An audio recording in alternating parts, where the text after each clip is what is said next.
Everyone, எல்லாரும் எப்படி இருக்கீங்க? வெல்கம் டு வெல்வாதர்ஸ் vlogs. இன்னைக்கு நான் இங்கே யுகாதி எப்படி செலிப்ரேட் பண்ணுறேன் அப்படின்றது பார்க்கலாமா? கூடவே சில ரெசிபிஸ் வீடியோ. ப்ளீஸ் வீடியோவை ஸ்கிப் பண்ணாமல் பாருங்கள். நமக்கு எவ்வளோ ரெசிபீஸ் ட்ரை பண்ணாலும் உளுந்து வடையில் ஒன்று மெயினாக என்ன ஆகும்னா ஆயில் பிடிக்கும். இந்த ரெசிப்பியில் ஆயில் பிடிக்காது. பட் உங்களுக்கு சூப்பராக அந்த உளுந்து வடை ஷேப் வருதுன்னா வெல் அண்ட் குட். நான் கஷ்டப்பட்டு ட்ரை பண்ணி அந்த ஜரடியெல்லாம் வச்சு அதில் தான் ஓட்டை போட்டு உளுந்து வடை பண்ணியிருக்கேன். But taste wise and recipe wise செம்மையாக இருக்கும். உங்களுக்கு பிடிச்சதுன்னா ட்ரை பண்ணி பாருங்கள். இதுக்கு நான் என்ன பண்ணியிருக்கேன்னா, ஃபஸ்ட்டு 1 கப் உளுந்து, 2 டேபிள் ஸ்பூன் கடலைப்பருப்பு, 1 டேபிள் ஸ்பூன் அரிசி, இவ்வளவும் 2 hours ஊற வச்சுட்டு நல்லா மையாக அரைச்சி எடுத்து வந்துட்டேன். கிரைண்ட் பண்ணதுக்கப்புறம் நம்ம உப்பு போட்டு நல்லா பீட் பண்ணணும். பீட்னா நமக்கு கையே வலி வரும். அதனாலேயே நான் பீட்டரை வச்சு ஒரு 3 minutes to 5 minutes நல்லா பீட் பண்ணி எடுத்துக்கிட்டேன். அதுக்கப்புறம் நம்ம கட் பண்ணி வச்சுருந்த ஆனியன், பச்சை மிளகா, இஞ்சி மெயின், அதுக்கப்புறம் கொஞ்சமாக கருவேப்பிலை, உங்களுக்கு பிடிச்சதுன்னா மிளகும் சீரகம் இதுவும் போட்டுக்கலாம். எல்லாமே போட்டு நல்லா மிக்ஸ் பண்ணி சூடான ஆயிலில் டீப் ஃப்ரை பண்ணி எடுத்தால் சூப்பரான உளுந்து வடை ரெடி ஆகிடும். என்ன ஒன்று, எனக்கு குழி போட தெரியாது, அதுதான் ஒரு பிரச்சனை. நமக்கு வடை ஷேப் எல்லாம் முக்கியம் கிடையாது, டேஸ்ட் தான் முக்கியம்.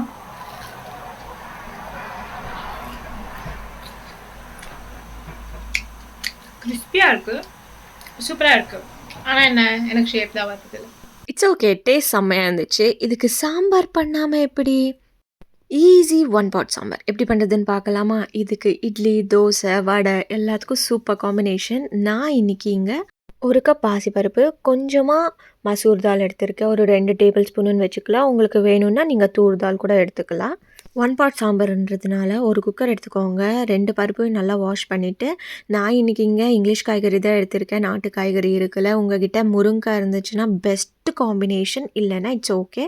ஆனியன், டொமேட்டோ, கேரட், பீன்ஸ், 2 பச்சை மிளகா, ஒரு 5-6 பல் பூண்டு, சில்லி பவுடர், மஞ்சப்பொடி, உப்பு, பெருங்காயம், கொஞ்சமாக வெந்தயம், இவ்வளவும் ஆட் பண்ணி 1:3 தண்ணி ஊற்றி ஒரு 2 விஷல் வரைக்கும் நம்ம குக் பண்ணிக்கலாம். உங்களுக்கு 2 விஷல் பத்தாது, எனக்கு இன்னும் நல்லா மசஞ்சு வரணும் அப்படின்னா நீங்கள் 3 to 4 விஷலே விடலாம். ஏன்னா இது பாசிப்பருப்புன்றதுனால சீக்கிரம் வெந்துடும்ன்ட்டு நான் 2 விஷல் விட்டு இறக்கிட்டேன். நம்ம உப்பு, காரம் எல்லாமே போட்டதுனால இதுக்கு புளி அவ்வளோவா எதுவுமே தேவைப்படாது. ஏன்னா நான் இங்கே பிக் சைஸ் டொமேட்டோ எடுத்திருக்கேன். உங்களுக்கு ஒரு டொமேட்டோ பத்தலைன்னா 2 டொமேட்டோவாக எடுத்துக்கோங்க. இல்லை என்கிட்ட டொமேட்டோ இல்லைன்னா தட்ஸ் ஃபைன். நீங்கள் வெந்ததுக்கப்புறம் கொஞ்சமாக புளி கரைச்சி ஊற்றிக்கலாம். அது ஒன்றும் தப்பு கிடையாது. சேம் டேஸ்ட்டில் தான் கொடுக்க போகுது.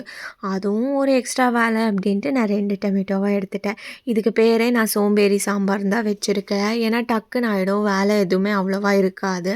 எல்லாம் போட்டு நம்ம 2 விஷல் விட்டு இருக்குனதுக்கப்புறம் இந்த கன்சிஸ்டன்சியில் இருக்கும். இந்த கன்சிஸ்டன்சியில் இருக்கும்போது நம்ம ஒரு தாளிப்பு கொடுத்துடலாம். தாளிப்பு ஆஸ் யூஷுவல் தான்.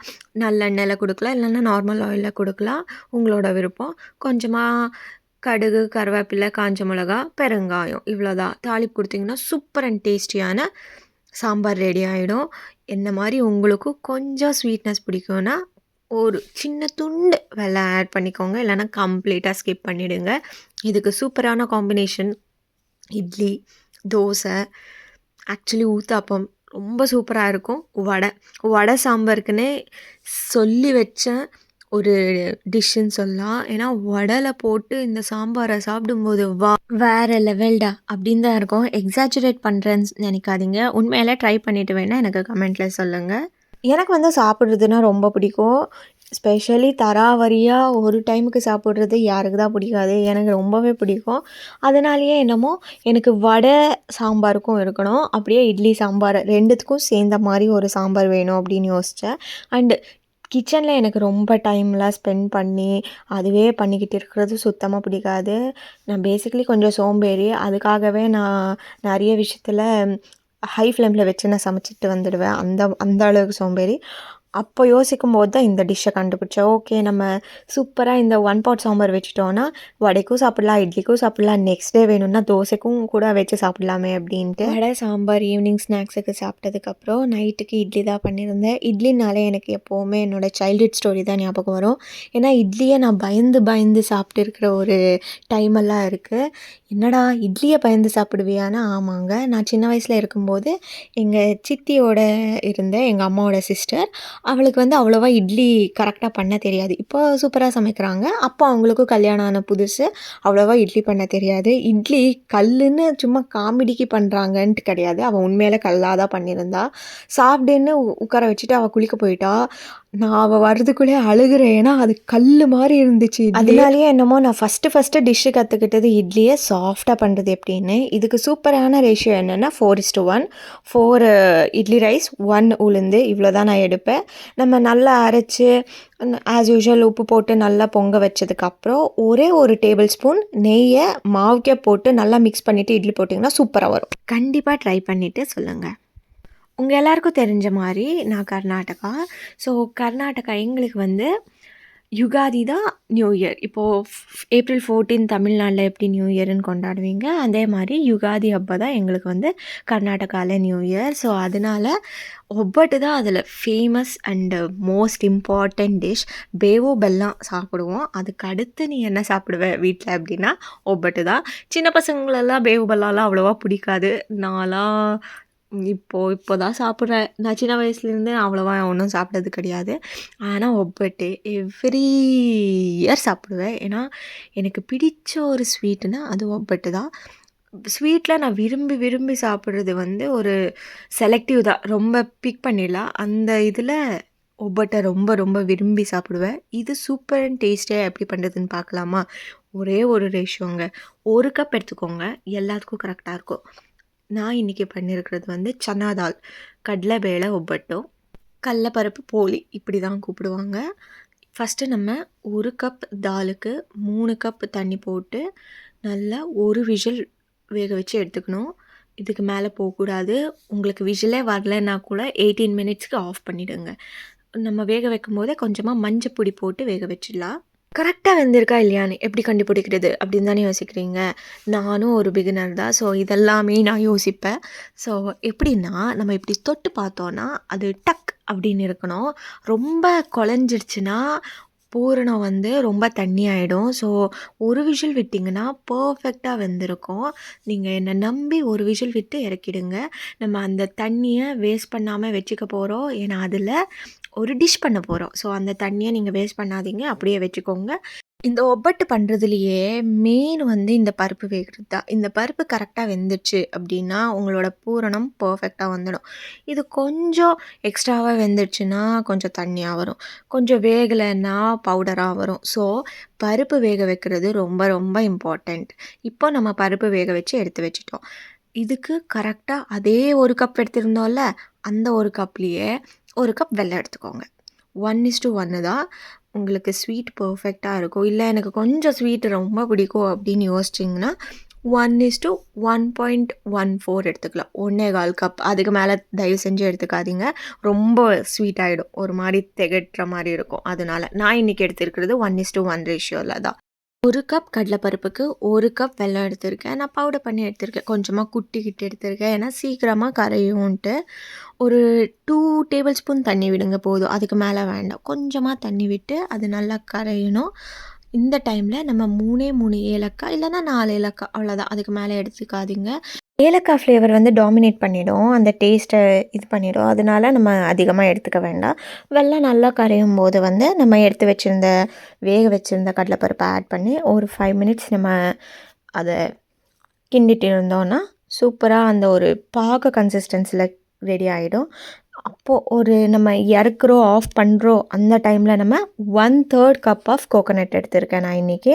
அந்த ரேஷியோ போட்டால் கரெக்டாக இருக்கும். 1 கப்புக்கு 1/3, ½ கப்பை விட கொஞ்சம் கம்மி, 1/4 கப்பை விட கொஞ்சம் ஜாஸ்தி, இதுதான். ஸோ இவ்வளோ போட்டிங்கன்னா பர்ஃபெக்டாக இருக்கும். நம்ம தேங்காய் போட்டதுக்கப்புறம் நம்ம நிறைய நேரம் வதக்க வேண்டாம். தேங்காய் போட்டு ஒரு 20 to 30 செகண்ட் அது ஸ்டவ் ஆனில் இருந்தால் போதும். நம்ம போட்டு ஒரு 2 மிக்ஸ் பண்ணதுக்கப்புறம் நம்ம கம்ப்ளீட்டாக ஸ்டவ் ஆஃப் பண்ணிவிட்டு கூல் பண்ண வச்சுக்கலாம்.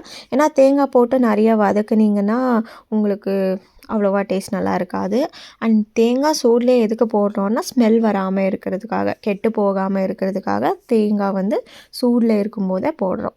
எல்லாரும் சொல்லுவாங்கள்ல, நமக்கு பிடிச்சதுன்னா எவ்வளோ நேரம் எடுத்து கூட பண்ணுவோன்ட்டு. அதே மாதிரி தான் ஒப்பட் பண்ணும்போது மட்டும் என்னோடய சோம்பேறித்தனவை நான் பார்க்க மாட்டேன். ஏன்னா எனக்கு பிடிச்சது இல்லையா, அதனாலேயே கொஞ்சம் லென்த்தி ப்ரோசஸ் ஆனாலும் இட்ஸ் ஓகே, எனக்கு பிடிக்கும், நான் சாப்பிடணும் அப்படின்ற ஒரு மைண்டில் ஃபிக்ஸ் பண்ணிட்டு தான் நான் பண்ணுவேன். ஒரு வருஷத்துக்கு ஒரே ஒரு வாட்டி தான் இந்த ஸ்வீட்டே பண்ண போகிறேன். ஸோ அதனால் பெருசாக எனக்கு சலிப்பு தெரியாது. இது ஆற வைக்கும்போது நான் மைதாவை ரெடி பண்ணிக்கணும். ஸோ அதனால் அதுக்கும் ஒரே கப் மைதா தான். எல்லாமே ஒரு கப் ரேஷியோ தான். ஒரு கப் மைதா, கொஞ்சமாக சால்ட், கொஞ்சமாக மஞ்சப்பொடி, வாட்டர் போட்டு நல்லா பிசைஞ்சுக்கணும். லூஸாக பிசைஞ்சுக்கோங்க. நான் 1 டேபிள் ஸ்பூன் ரவையும் ஆட் பண்ணியிருக்கேன். உங்களுக்கு விருப்பம் இருந்தால் ஆட் பண்ணிக்கலாம், இல்லைனா டோட்டலி அவாய்ட் பண்ணிக்கோங்க. ஓகேவா? 1 டேபிள் ஸ்பூன் ரவையும் ஆட் பண்ணியிருக்கிறதுனால நான் கொஞ்சம் லூஸாக பிசைஞ்சிருக்கேன். நீங்கள் மைதா மட்டும்னா இதை விட கொஞ்சம் டைட்டாக பண்ணிக்கோங்க, அவ்வளோதான். பிசைஞ்ச உடனேயே நம்ம ஒரு 1/2 அன் ஹவருக்கு ஈரத்துணி போட்டு நல்லா மூடி வச்சிடலாம். மூடி வச்சதுக்கப்புறம் 1/2 அன் ஹவர் கழித்து நம்ம எடுத்து பார்க்கும்போது இந்த மாதிரி அது கரெக்டாக இழுக்கிற மாதிரி இருக்கணும். இந்த ஸ்டேஜில் 2 டேபிள் ஸ்பூன் ஆயில் போட்டு நல்லா நம்ம பிசைஞ்சு சாஃப்டாக பிசையணும். ரொம்ப இழுத்து பிசையக்கூடாது. ரொம்ப சாஃப்டாக ஸ்ப்ரெட் பண்ணி நீட்டாக பிசைஞ்சு ஆயில் அதுக்குள்ளேயே இருக்கிற மாதிரி வச்சுட்டு திரும்பியும் மூடி வச்சிடணும். உங்களுக்கு இவ்வளோ பெரிய டப்பாவில் வைக்க வேண்டாம்னா நீங்கள் இப்போ போடுறது கிடையாது. ஏன்னா இது ஒரு 3 ஹவர்ஸ் கண்டிப்பாக ஊறணும். அதனாலேயே ஒரு குட்டி பவுலில் அந்த மாதிரி நம்ம ட்ரான்ஸ்ஃபர் பண்ணிக்கலாம். அப்போவும் நம்ம ட்ரான்ஸ்ஃபர் பண்ணும்போது ஆயில் இருக்கிற மாதிரி தான் பார்த்துக்கணும். ரவை போட்டு இருக்கிறதுனால எவ்வளோக்கு எவ்வளோ நம்ம ரெஸ்ட்டில் விடுவோமோ அவ்வளோக்கு அவ்வளோ சூப்பராக வரும். ரவை போடல, மைதா தான் போட்டிருக்கேன்னா ஒரு 2 to 3 ஹவர்ஸ்க்கு அப்புறம் நீங்கள் பண்ணிக்கலாம். நம்ம பண்ணி பிசைஞ்சு முடிக்கிறதுக்குள்ளேயே அது நம்ம ஆற வச்சுருந்தது ரெடி ஆகிடும். நான் ஒரு கைப்படுற சூட்லேயே நான் மிக்சியில் போட்டு எடுத்துக்கிட்டேன். உங்கள்கிட்ட சின்ன ஜார் இருந்தால் அதில் போட்டு எடுங்க. அப்போ தான் ரொம்ப நைஸாக அரையும். என்கிட்ட சின்ன ஜார் உடஞ்சிருக்கு, அதனாலேயே நான் பெரிய ஜாரில் தான் போட்டு எடுத்தேன். நமக்கு ஒப்பட்டு சூப்பராக வரணும்னா பூரணம் வந்து நல்லா நைஸாக அரைச்சி எடுத்துக்கணும். இல்லைன்னா நம்ம ஒப்பட்டு பண்ணும்போது அது கட்டி கட்டியாக இருந்துச்சுன்னா கஷ்டம், நல்லா வராது. ஸோ நமக்கு எவ்வளோக்கு எவ்வளோ சூப்பராக அரைக்கிறோமோ அவ்வளோக்கு அவ்வளோ ஒப்பட்டு சூப்பராக வரும். நிறைய குவான்டிட்டியில் பண்ணுறீங்கன்னா நீங்கள் பெட்டர் கிரைண்டரில் போட்டு அரைச்சிக்கோங்க. இல்லைன்னா இந்த மாதிரி மிக்சியில் அரைக்கிறீங்கன்னா பேட்சாக அரைங்க. கொஞ்சம் கொஞ்சமாக போட்டு நல்லா பேட்சாக நைஸாக அரைச்சி எடுத்து வச்சுக்கலாம். இதை நம்ம 1 வீக் வரைக்கும் ஸ்டோர் பண்ணலாம். கொஞ்சம் கூட கெடாது. ஏன்னா ஆல்ரெடி நம்ம தேங்காய் கெடக்கூடாதுன்ட்டு ஆல்ரெடி நம்ம தேங்காவை சூடு பண்ணி வறுத்து இருக்கிறதுனால கெடாது. ஸோ டென்ஷனே இல்லாமல் 1 வீக் வரைக்கும் ஸ்டோர் பண்ணலாம். மைதாவை வந்து 1 டே அவ்வளோதான். அதுக்கு மேலே அது நல்லா இருக்காது. ஊர்னத்தை நீங்கள் நிறைய பண்ணி வச்சுட்டு மைதாவை மட்டும் எப்போ வேணுமோ அப்போ ஃப்ரெஷ்ஷாக பண்ணிட்டா போச்சு. ஈஸியாக ஒப்பட் பண்ணலாம். எனக்கு எப்போவுமே ஒப்பட் வந்து தின்னாக இருந்தால் தான் பிடிக்கும். திக்கை விட தின்னாக இருக்கும்போது நம்ம கடையில் சாப்பிட்ற மாதிரியே இருக்கும், சூப்பராக இருக்கும். ஸோ அதனாலேயே நான் என்ன பண்ணுவேன்னா 2 பட்டர் ஷீட் நடுவில் பூரணம் வச்சுட்டு நான் சப்பாத்தி தேய்க்கிற மாதிரி தேய்ச்சி எடுத்துடுவேன். எங்கள் அம்மாலாம் கையில் தட்டி போடுவாங்க. அந்த மாதிரி நான் போட்டேன்னா கிழிஞ்சிடுது. ஸோ அதனாலேயே நான் வந்து பிகினர்ஸ் ஃப்ரெண்ட்லின்னு சொல்லலாம். நீங்கள் வந்து 2 பட்டர் ஷீட் நடுவில் வச்சு தேய்ச்சிட்டிங்கன்னா இந்த மாதிரி சூப்பராக வரும். ரொம்ப தேய்ச்சிட்டிங்கன்னா அது மைதா வந்து ஒரு மாதிரி ஆகிடும். நிறைய பேருக்கு ஒப்பட்டை விட ஒப்பட் ரசம் தான் ரொம்ப பிடிக்கும். இந்த மாதிரி ஒரு வாட்டி ட்ரை பண்ணுங்கள், ரொம்ப சூப்பராக இருக்கும். அதுக்கு நீங்கள் ஃபஸ்ட்டு ஒரு கடாயில் கொஞ்சமாக ஆனியன், கார்லிக், 2 காஷ்மீரி சில்லி, கொஞ்சமாக பெப்பர், ஜீரகம் எல்லாம் போட்டு கொஞ்சம் ஆயில் போட்டு நல்லா வதக்கணும். அதுக்கப்புறம் சாம்பார் பவுடர், டொமேட்டோ, இது வந்து நல்லா டொமேட்டோ வந்து மஷி ஆகிற வரைக்கும் நம்ம வதக்கிட்டே இருக்கணும். நான் இங்கே 2 டொமேட்டோ எடுத்திருக்கேன். உங்கள் அளவுக்கு ஏற்ற மாதிரி நீங்கள் டொமேட்டோ எடுத்துக்கலாம். இல்லை என்கிட்ட டொமேட்டோ இல்லைன்னா புளி கரைச்சி ஊற்றிக்கலாம். உங்கள் எல்லாருக்கும் தெரியும் நான் அவ்வளோவா புளி விரும்ப மாட்டேன்ட்டு. ஸோ அதனாலேயே நம்ம அதுக்காகவே ஆல்டர்னேட்டிவ் பார்த்துட்டு இருப்பேன். நல்லா வதக்குனதுக்கப்புறம் ஒரு மிக்ஸி ஜாரில் கொஞ்சமாக தேங்காய், நம்ம ஆல்ரெடி வதக்கி வச்சுருந்த பூண்டு, ஆனியன் எல்லாமே போட்டு நல்லா மிக்ஸி பண்ணி எடுத்து வச்சுக்கணும். அதுக்கப்புறம் ஒரு பேனில் ஆயில் ஆஸ் யூஷுவல் தாளிப்பு ஐட்டம்ஸ் எல்லாம் போட்டதுக்கப்புறம் கொஞ்சமாக பூண்டு, அரை ஆனியன் போட்டிருக்கேன் நான் இங்கே. உங்களுக்கு வேணும்னா 1 ஆனியன் கூட போட்டுக்கலாம். அது நல்லா சாட்டை பண்ணதுக்கப்புறம் நம்ம அரைச்சி வச்சுருந்த பேஸ்ட்டு போட்டு அது ஒரு கொதி வரணும். கொதி வந்ததுக்கப்புறம் நம்ம எடுத்து வச்சுருந்த பருப்பு தண்ணியை போட்டுட்டு அதுக்கப்புறம் நம்ம ஆல்ரெடி எடுத்து வச்சுருந்த பூர்ணமும் போட்டுட்டு ஒரு 15 மினிட்ஸ் கொதிக்க விடணும். நம்ம நல்லா கொதித்து முடித்தோன்னா கொத்தமல்லி தூவி இறக்கணுன்னா சூப்பரான ஒப்பட் ரசம் ரெடி ஆகிடும். ட்ரை பண்ணுங்கள். எல்லாருக்கும் ஹாப்பி யுகாதி. யுகாதி அன்றைக்கி தான் நான் இவ்வளோ ஸ்பெஷலாக லன்ச் பண்ணியிருந்தேன். ஏன்னா ஒப்பட் ஊட்டம் இல்லாமல் யுகாதி கம்ப்ளீட்டே ஆகாது. நான் சின்ன வயசில் இருக்கும்போதுலேருந்து யுகாதி அன்றைக்கி மட்டும் கண்டிப்பாக எவ்வளோ வேலை இருந்தாலும் ஒப்பட் பண்ணிடுவாங்க. ஸோ அதனாலேயே இன்றைக்கி நான் ஒப்பட்டு பருப்பு கேரட் எல்லாமே போட்டு ஒரு சாம்பார், கீரை பொரியல், கொஞ்சமாக கோசம்பரி, ஒப்பட் ரசம், ரைஸ். எல்லோரும் வாங்க சாப்பிடலாம். எனக்கு இப்படி தான் யுகாதி போச்சு. உங்களுக்கெல்லாம் எப்படி போகுதுன்னு கமெண்ட்டில் சொல்லுங்கள். இந்த வீடியோ பிடிச்சிருந்தா மறக்காமல் லைக் பண்ணுங்கள். உங்கள் ஃப்ரெண்ட்ஸோட ஷேர் பண்ணுங்கள். எனக்கு நீங்கள் எந்தாச்சும் ரெசிபி ட்ரை பண்ணிங்கன்னா கமெண்ட்டில் சொல்லுங்கள். தேங்க்யூ ஸோ மச் ஃபார் வாட்சிங். Please subscribe to my channel.